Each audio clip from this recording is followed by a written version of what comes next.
And so what is his probability of meeting another coastal engineer? Not good, okay?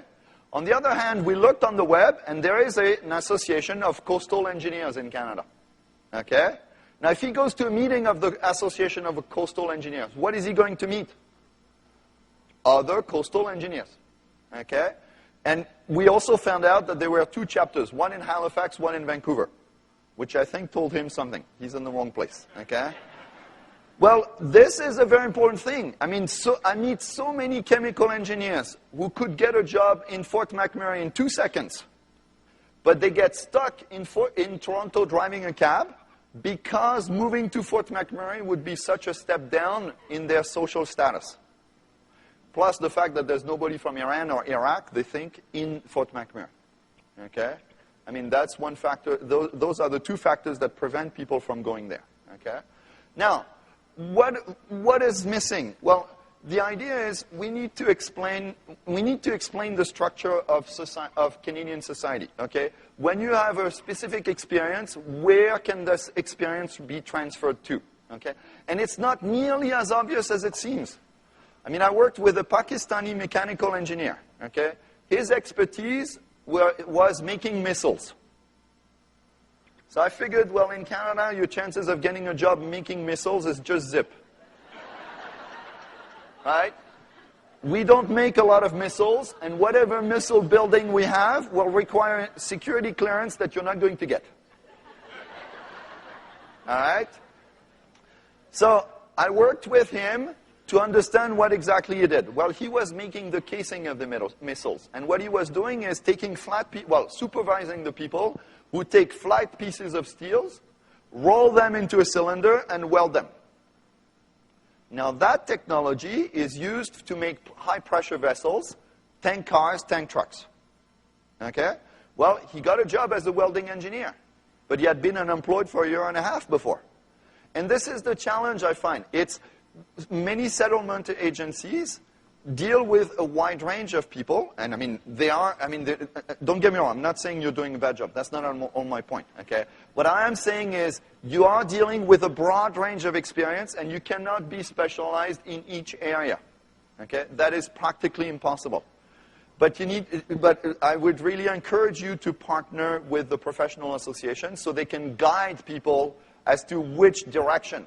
And a big chunk of guiding is in which city should you live. Okay? I mean, I've had so many people. I had one guy, he was from Russia, he was a physicist. He had done nuclear physics. Okay? And I looked at his resume and it was very clear. The place he had to go to was Chalk River. Work for AECL. It took me a while to convince him that he had to go to Chalk River, as you can imagine. Okay?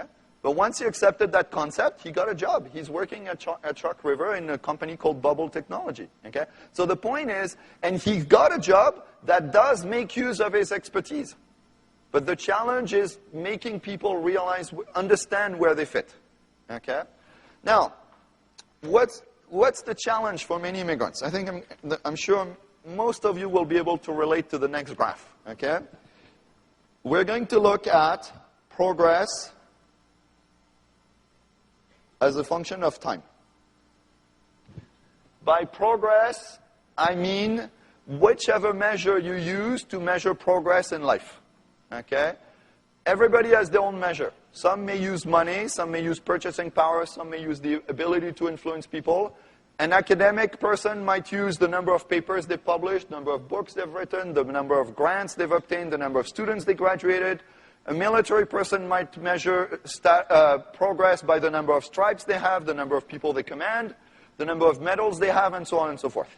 So the point is, there's many different ways of measuring progress in life, but everybody has one.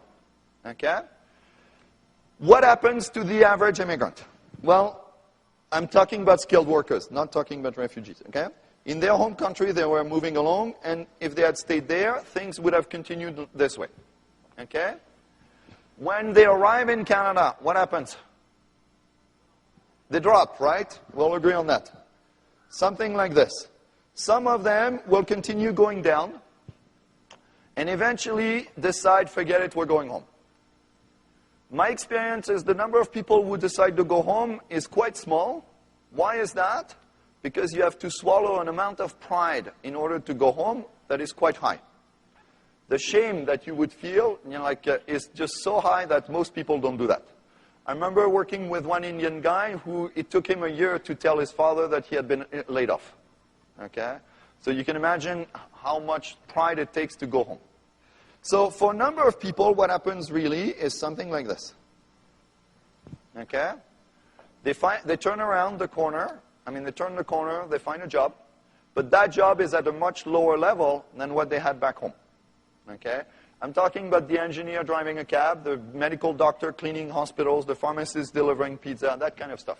Okay? I'm sure you all know people like that. Okay? Some people do this. They're smart.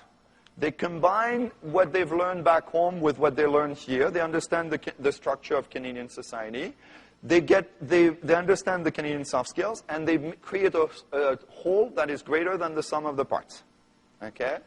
And eventually, the key point is they end up passing that point. What is that point? It's the point at which you're doing at least as well in Canada as you would have done back home. Okay? That is the holy grail of everybody. Okay? The holy grail of all skilled immigrants is getting there. Okay? Why? Because I don't come to Canada to break even. Okay? I come here to succeed. Okay? So, how do I know what I would have had back home? Well, I talk to my relatives. I talk to my friends. I talk to my classmates. That's usually the biggest source of information. Because I know what they have, and I know that I would have had roughly the same thing if I had stayed back home. Okay? And for a period of time, as you can see, I'm below. Okay? I'm there on the low curve. Okay? Now, eventually, I'm hoping I will get there. Okay? Now, what is the crux of the matter? The crux of the matter is how long it takes from the moment you land physically in Canada to the moment you're doing at least as well as you would have done if you had stayed back home. How long do you think that takes? Let's do a show of hands. How many of you think it's going to take less than 6 years? Okay? 6 to 12 years. More than 12? Okay. I would say it's 6 to 12, based on my experience. Okay? It will depend on the profession. If your profession is in high demand, it will be easier than if your profession is not in high demand. Okay? If you are, the other thing will depend, the other factor that will depend on is how flexible you are. Okay? How adaptable you are. My experience is this. The difference between people who go here and people who go there is typically the sense of ownership of the problem. If I feel like I'm the one responsible for making it, I will find a way of making it. If I feel that they're responsible for getting me in, I'm not going to make it. Okay? That is the biggest driver in my experience. Okay? And you can assess that with a simple question. You just ask them, what's the problem? Okay? If they start with they, guaranteed they're on and that's the problem. That is the root cause of the problem. Okay? So, once people have the sense of ownership, what do they need to learn? Well, the biggest thing that immigrants lose when they move from one country to another, and it doesn't matter which country you start from and which country you go to, is two things. One is you lose the ability to see yourself the way others see you. Okay? Because when you're in your home country, you know if you do this, how people will judge it. When you're in a new environment, you don't know. The other thing that you lose is the ability to influence people. And that is the biggest thing, in my experience. I mean, this is really major, okay? Because when you're in your home country, you know what to say in order to trigger the reaction you want to get. Unfortunately, these reflexes that you've learned back home, when you apply them in Canada, don't work because people think differently, okay? Let me give you an example. We're going to compare 4 countries, the political history of 4 countries, okay? We're going to take Canada, US, India, Nigeria. Okay? Now, all 4 countries were colonies of the UK at one point. Okay? So when did the US become independent? 1776. Okay? What day? July 4th. Okay? It's not called Independence Day by accident. No, it's not Tuesday. Okay? Now, when did India become independent? 1947. What day? 15th of August. Okay? So, 15th of August, 1947. Nigeria? 1960. What day? October 1st. Okay? So, 1/10/1960. How about Canada?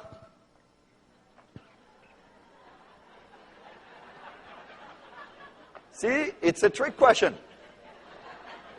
Because in Canada's case, the answer depends on how you define being independent. Okay? Canada was created on July 1st, 1867. Okay? But was it independent that day? No, it didn't have many of the attributes of a country. There was no army, no Canadian flag, no Canadian constitution, no Canadian citizenship, no Canadian currency, and so on and so forth. All these things were put in place one by one. So, for example, the Canadian Army was created in 1915. Before that, there were Canadian soldiers, but they were part of the British Army. 1921, first Canadian Foreign Minister. 1934, Canadian Central Bank was created. We didn't have a monetary policy before. First passports were issued in 1947. Before that, Canadians were British subjects who happened to live in Canada. 1949, the Canadian Supreme Court became the last stop for appeals. Before that, you could appeal to the Privy Council in London. The flag was created in 1965. And the Canadian Constitution was repatriated in 1982. Okay? And we still have the Queen as the head of state. So what does that mean? In the US, in India, in Nigeria, change happens like this. Step change. Erase, start over. In Canada, how does change happen? Incrementally. Okay? A little bit at a time. There has been only one revolution in Canada, the Quiet Revolution, la Révolution Tranquille, which took place in Quebec between 1960 and 1972. And in 12 years of Quiet Revolution, how many people died? 1. Okay? And when that person died, the army was in the streets of Montreal. Okay? Compare that with the average revolution in France, Russia, China, or, many of the countries you come from. Okay? One person dies, doesn't even make it in the papers, right? It's not even a riot, doesn't count. Okay? So what's the point? Well, let me give you an example. My experience is this. The fastest way to get my ideas rejected in Canada is to tell Canadians, I've got a great idea, we're going to erase everything, start over, and we'll improve productivity by 50%. Canadians immediately react by saying it will never work. And they're absolutely right, it will never work. What they forget to add is in Canada. It can work in France, but it will never work in Canada. Okay? So I've learned there's 2 ways of convincing Canadians to change things. You have essentially 2 approaches. One is the Salami Approach. What I mean by that is you bring this huge, the first pilot will typically be size 10 to 20. In Canada, it will be size 1 or 2. You see the difference? Okay? So that's what I mean. When I came to Canada, and it was really striking for me when I tried to sell my services, because for 10 years I've been self-employed, essentially, selling my services. And I was telling my clients, I've got a great idea. I'm going to do a big training program for everybody. No. That doesn't work. I was getting absolutely nowhere. But when I started doing it on a very small scale, and then it grew, and I was way more influential that way than I've ever been trying to bring big ideas. Okay? So I will really recommend that method to you. Okay? The other thing that I would say is, in terms of what I would consider as, to me, it's the biggest issue for immigrants once they have found a job. Okay? It's how do you give feedback to people? So let me explain this one very briefly. You all know that there is negative and positive feedback, right? So we can represent feedback like an axis. If you have minus and plus in the middle, you must have 0. So the idea of this axis is the farther from 0 you are, the stronger the comment is. Here, it means you'll get a raise or promotion. Here, it means you'll be fired, demoted, sent back home. Okay? Something bad's going to happen. Around 0 is what I would call neutral feedback. Somebody says something, but you have no idea whether it's good or bad. In English, the most famous example is, it's interesting. Thank you. You all know what I mean by that, right? You have to wait for the other shoe to drop, okay? Other examples would be, good point. I didn't think of it that way. It's a good first try, okay? Well, one I tried to use with my wife is, you look different.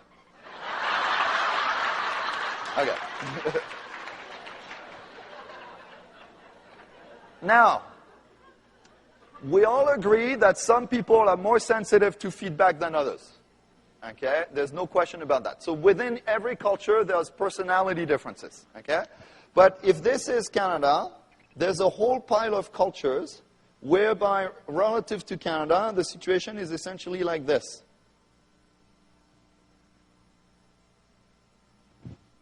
Yes, it works. Okay?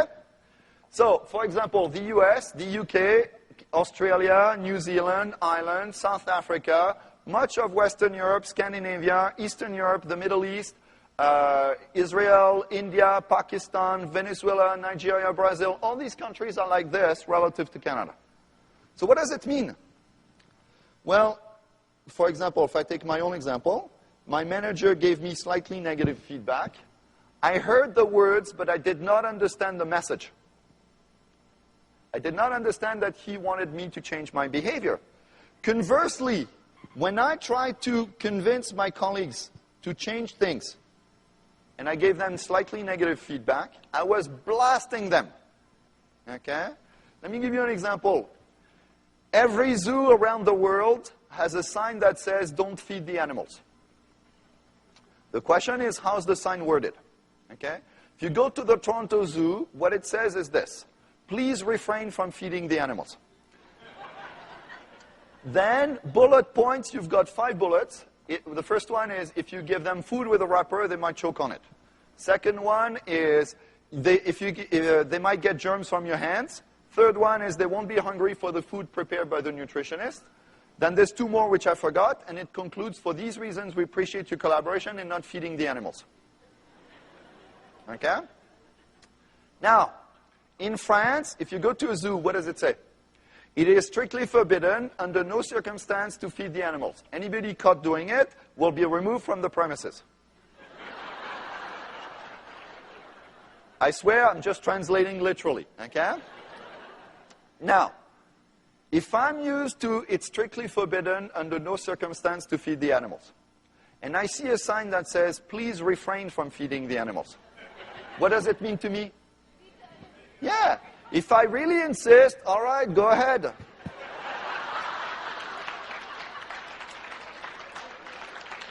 Is that the meaning of the sign? Not at all, but this is what I take from it, okay? And the message is the same. It's don't feed the animals. As one New Yorker put it, don't feed the fucking animals. Okay? Again, same message, different delivery, okay? Now, we have the reverse problem in the case of people coming from the Far East. I'm talking about Korea, China, the Philippines, Indonesia, Vietnam, countries like that. Oops, sorry. Okay? There, a slightly negative comment by Canadian standards is very strong by Filipino standards. And a slightly negative comment by a Filipino is neutral to Canadians, okay? Or Chinese, same thing, okay? I was in Shanghai 4 weeks ago. trying to sell my services to another training company. I wanted to partner with them. Took me 2.5 hours to understand that the answer was no.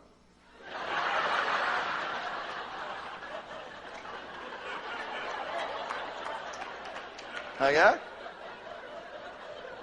They never said no, okay? What they kept saying was, they kept reiterating some points which were issues. And every time I thought I had found a solution, they brought another issue.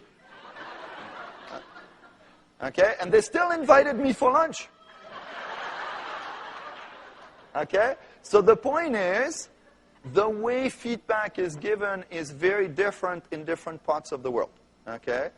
And now, my experience is this.